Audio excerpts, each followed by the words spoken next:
Aubrey, it's time to go to bed. Okay, this time. No, you're not. I don't have any more eyes. You don't need any on. You do. I don't need any on either. Yes, you.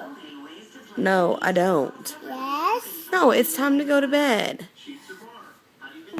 We can have this bit on in your bed. No, we cannot.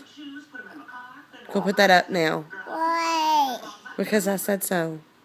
Yo, why can't we put it all in the bed? Because then it'll get on my pillow. Put it up, please.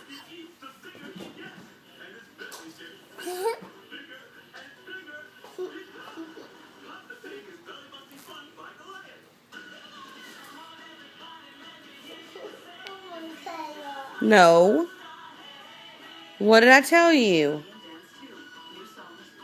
I was cuddling for her now. Okay.